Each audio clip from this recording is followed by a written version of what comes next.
a very fast growing group on Facebook, or I should say that which was on Facebook, Stop the Steal, has been completely taken down by Facebook.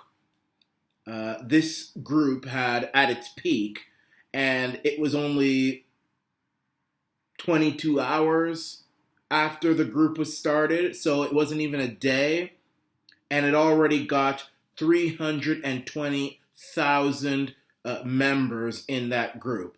Facebook completely took it down, and they said they took it down because they were, quote, inciting violence. Now, Facebook has used this excuse a number of times.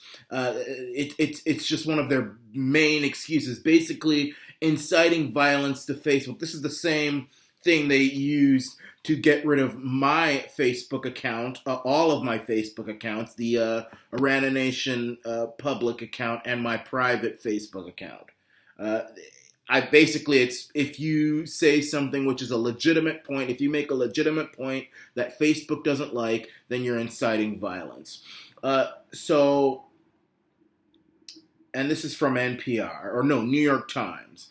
The first post in the new Facebook group that was started on Wednesday was innocuous enough. Welcome to Stop the Steal, it said. But an hour later, the group uploaded a minute-long video to its Facebook page with a pointed message. The grainy footage showed a crowd outside a polling station in Detroit shouting and chanting, "Stop the count." Below the video, which was quickly shared nearly 2,000 times, members of the group commented, "Biden is stealing the vote, and this is unfair." The viral video helped turn the Stop the Steal Facebook group into one of the fastest growing groups in Facebook's history. By Thursday morning, less than 22 hours after it was started, it had amassed more than 320,000 users, at one point gaining 100 new members every 10 seconds. As its momentum grew, it caught the attention of Facebook executives who shut the group down hours later, claiming that they had incited violence.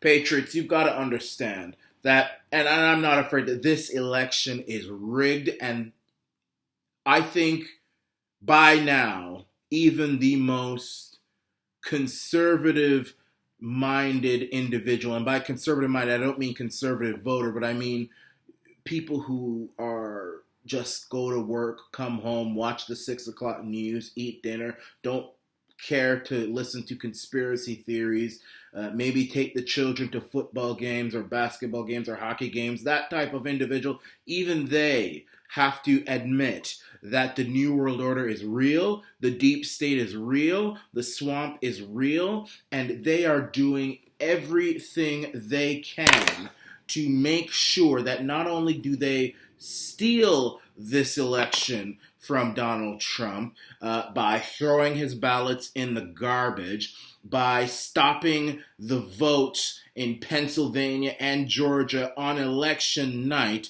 for no reason whatsoever. Maybe they're going to blame the Chinese virus, but just, stopping the vote. They were counting the ballots, counting, and someone just said, "Stop.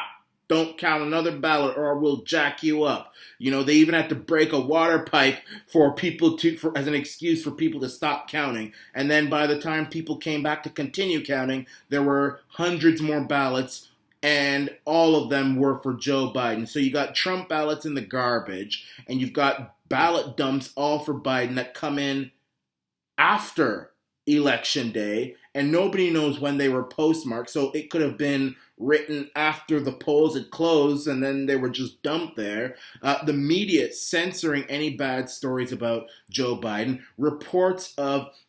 Breaking reports of ballot electronic software glitches. Okay? So, and I can read this here, this article. Over the last few days, we've seen some pretty interesting voter irregularities and even some significant glitches. Interesting results of ballot tabulation have raised a few eyebrows, although some insist that there is an easy explanation for the statistically impossible results.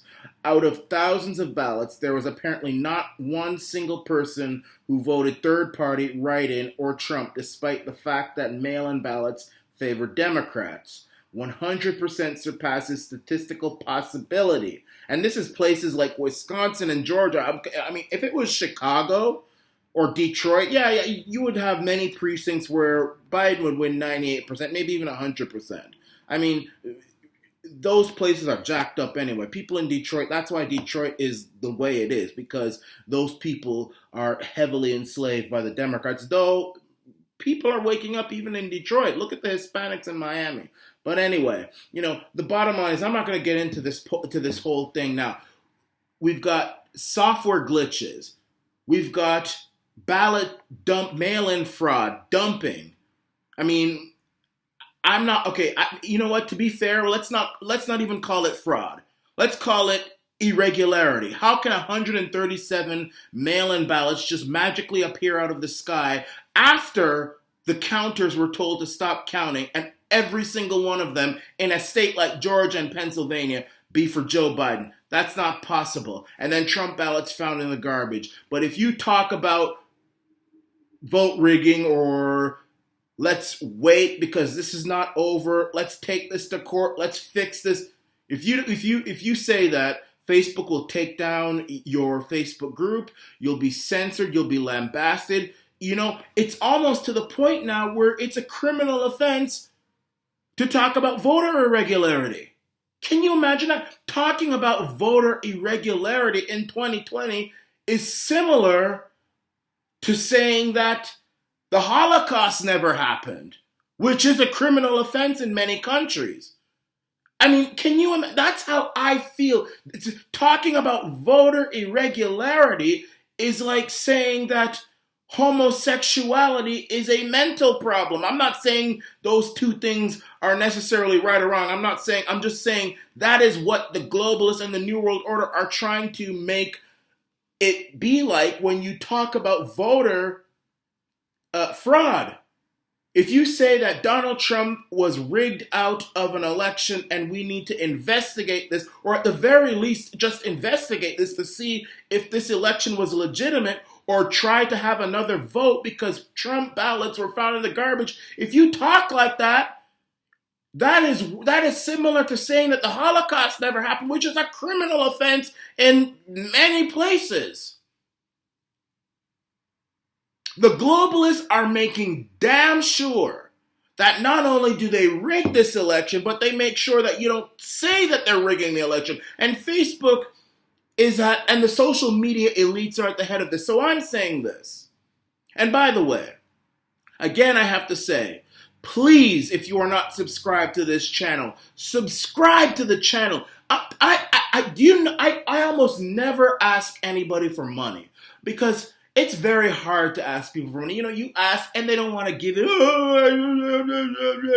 And then, in some way I can understand, yes, because you don't want people to always ask you for money. But, at some point you've got to actually start fighting your own battles instead of relying on politicians to do it for you. And I am giving you true, stomp down, righteous information. And YouTube is shadow banning me heavily. Facebook got rid of my accounts. Completely. I am not on Facebook. If you see any sign of Arana Nation on Facebook, it's a fraud because I'm not there.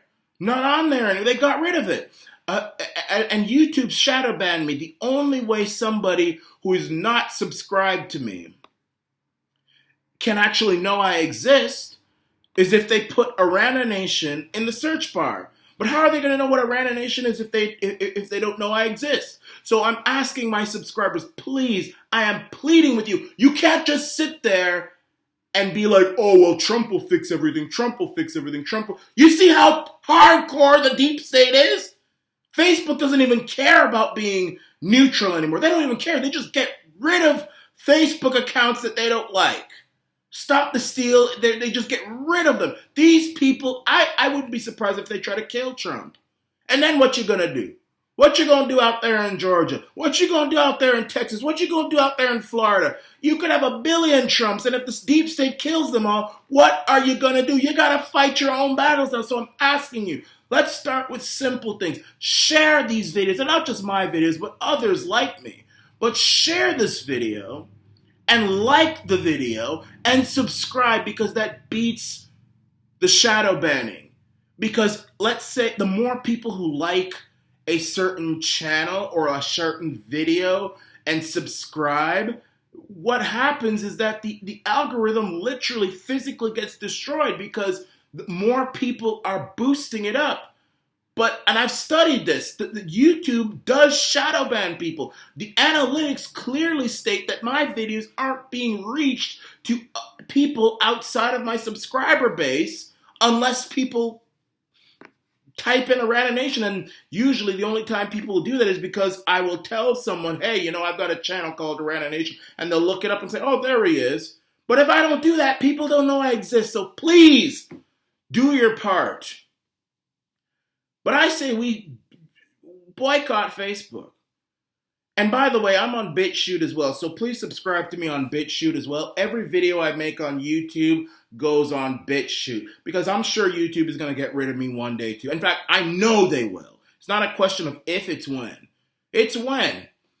So I'm on BitChute as well, so do your part. I'm not asking you for much. It's just a click of a few buttons. Subscribe, like the video. Even if you don't watch the whole thing, just hit the like button because you care and you trust me and you love what I have to say, but you don't have time to watch the whole thing. Just like it. Don't be that lazy. Otherwise, we get what we deserve. Okay? And here's another thing that I have to say. It is going to be civil disobedience, not politicians, that are going to defeat this deep state, this new world order. Okay? I was on the Freedom Report yesterday with Kevin J. Johnston, and I made the comparison Donald Trump to a very big hero of mine, Malcolm X. Malcolm X, and then of course there's Martin Luther King, but I actually have more respect for people like Malcolm X than I did King, because King talked about nonviolence and everything, but that can only go so far. And Malcolm X, he wasn't a terrorist or anything, but he was a lot less willing to put up with things. He was a lot more active. So I compared Trump to Malcolm. And I said, Malcolm ended up getting assassinated in New York City by his own people, by the way. But he got assassinated nonetheless. But Malcolm's words and his beliefs, they live on. Racial justice, racial harmony, and same with King. King got assassinated in Memphis, Tennessee by James Earl Ray, allegedly. Some people say it wasn't James, but I'm not going to get into that. James Earl Ray killed Martin Luther King.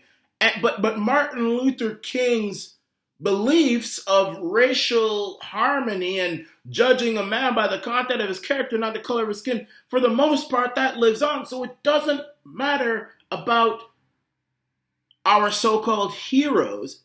What matters is, are people willing to do their part to fight for what they believe in? So I'm saying that Trump was the messenger. Trump exposed the New World Order.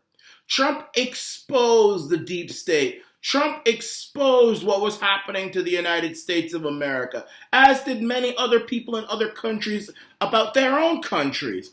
But these people aren't going to last forever. Trump, I think that the New World Order, deep state, they are so heavily invested in getting rid of Donald Trump that they will even try to kill him. So it's up to us to have civil disobedience, because guess what?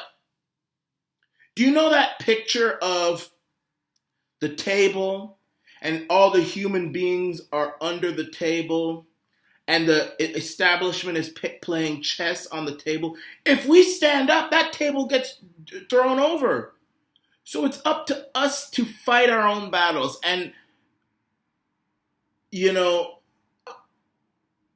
I think that social media, mainstream media, government, they are our enemies now. I have come to the conclusion, those three entities are our enemies because they are run by people who want to destroy us.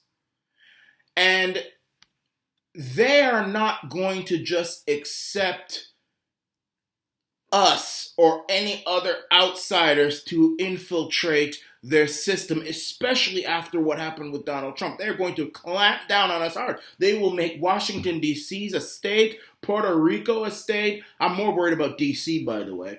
They will pack the Supreme Court. They will get rid of the Electoral College. They'll do everything they can to make sure that another Trump doesn't get in again. So really, it's up to us now to fight our battles, and we've got to be civil disobedient. We have to just orchestrate civil disobedience. Don't cooperate with them. Don't take their vaccines. Don't pay taxes. I would even say, look, defraud them. The money that is given to you because they have destroyed our economy. In the United States and Canada and Europe, they have destroyed our economy with this fake China virus thing. They've closed down many businesses. And what they're doing is they're giving us CERB money or EI money as a means of, compensation. I say everybody needs to do everything they can to get as much out of the government as possible. Defraud them, yes? Take that money. That money's yours. It belongs to you. They say, oh, don't defraud EI. Don't defraud CERB. Don't take money if you don't need it. Well, sooner or later you're going to need it because it's just a matter of time before even the big businesses start laying you off and replacing you with robots. The robot economy is coming. So I said, take that money. If you're in Canada and you're working, you take CERB. It belongs to you. It doesn't belong to Justin and Taki and Matt Jr. That money belongs to you. And I say, take it. If you have to lie on the registration and say I'm not working and you are, I don't care. That money is yours because they destroyed your economy. They're enslaving us. They want to destroy us, and they'll soon replace us with a robot economy. They're rigging elections, so the least we can do is take back what is ours. And that's exactly what I'm doing. Now, someone try and stop me. If police come to your house and they say, hey, we're going to vaccinate you, you tell them you've got 3 seconds to get off my lawn before I get my gun out at you. Maybe you don't even have to warn them. If they say, okay, it's time to pay your taxes, don't pay. They can't lock all of us up. And if we don't cooperate with the New World Order, they can't do shit. Stop relying on Trump. Be thankful that Trump opened your mind to what is really going on. But they assassinated him. They assassinated him. They crucified him. And they gave us Barabbas. Any of you who are interested or who know about the Bible, when Jesus was crucified and Pontius Pilate said, hey, how about I give you a choice. You can keep Jesus, who's telling you the truth, even though you might not like it, or we can give you a dirty, rotten, thief, murdering piece of trash, Barabbas. That's the Bible. Barabbas is the Bible. And that crowd said we'll have Barabbas. We'll have a dirty, stinking, pedophile, smelling, child head sniffing, son of a crack-headed pedophile, Joe Biden. We'll take Joe Biden and we'll crucify Donald Trump because he's telling us too much truth and we can't handle it. So now Donald Trump is holding his cross and he's walking up the hill to be crucified. It's over! It's over!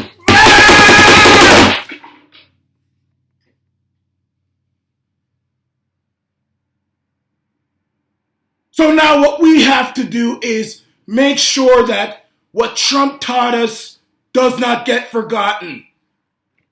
We know that the medical tyranny is full of Trump. We know the mainstream. We know they're coming down on us. The moment Joe Biden gets in that White House with his Kamala Harris, they're going to do a number on the United States. But Americans need to resist. Do not surrender your guns. Do not take their vaccines. Do not wear a mask. And by the way, be prepared for uncomfort. Be prepared for uncomfort, okay? I'm not telling you this is going to be easy. And you know what? If you are interested in comfort, then you might as well go to hell with the rest of them. Because the next few years are going to be uncomfortable. You'll get locked up, you'll get fined, you'll be beaten, you may even be killed. But you know what? Good things happen to those who suffer.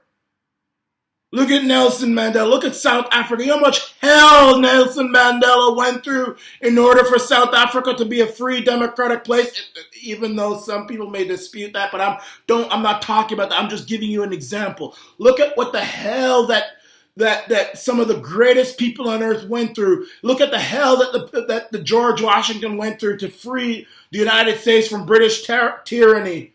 Look at the hell Mandela, look at the hell Gandhi went through. He was locked up, beaten, humiliated. Look at the hell.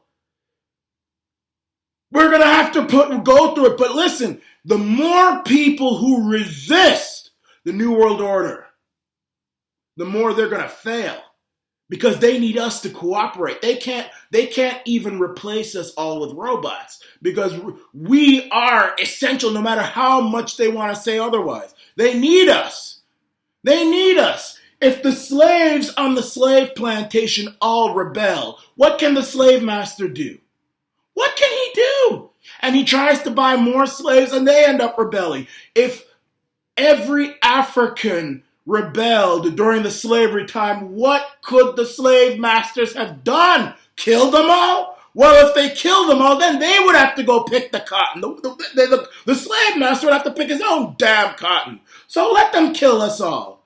And then the New World Order won't have anyone to destroy but themselves.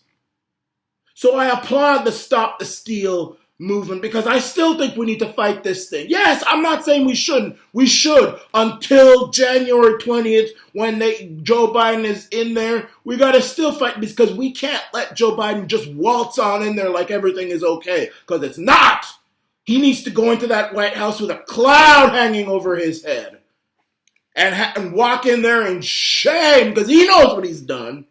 He knows, and I don't even blame him. I blame his puppet masters. Joe Biden can't do anything. Joe Biden is dead. He's died. He's on his last name. He's not going to survive the 4 years. Kamala ain't black. Lock a brother up. Harris is going to be the next president, 47th president. But my point to you, patriots, is don't be upset. I mean, I was even watching InfoWars, and I saw Alex Jones was getting upset. He was getting despondent. Kevin, everybody's getting despondent. This is a glorious thing. This is glorious. Listen, this could be the greatest thing that ever happened to our movement. Now we are going to fight our own battles. We don't need Trump. Trump opened our mind to what was happening.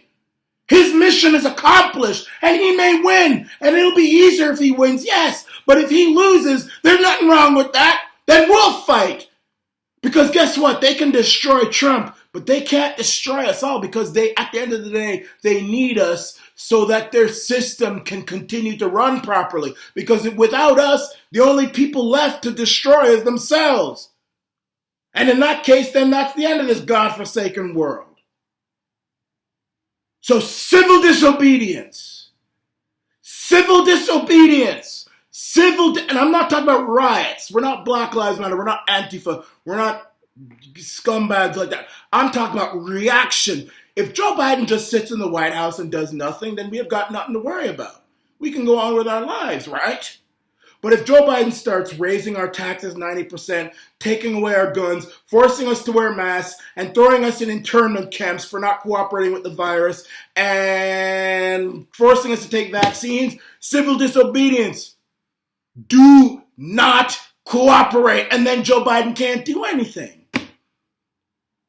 Well, I'm not going to cooperate, with or without you all. Y'all can sit there and continue waiting for the next politician to come and help you. And I'm not trying to be insultive to Trump or anything, but I think that Trump's mission, whether he wins this election or not, has been accomplished. Still fight, still try. Yes, I'm saying that, but once they've really thrown him out or whatever, then it's civil disobedience time. Anyway, that's what I've got to say. And I also say boycott Facebook. This is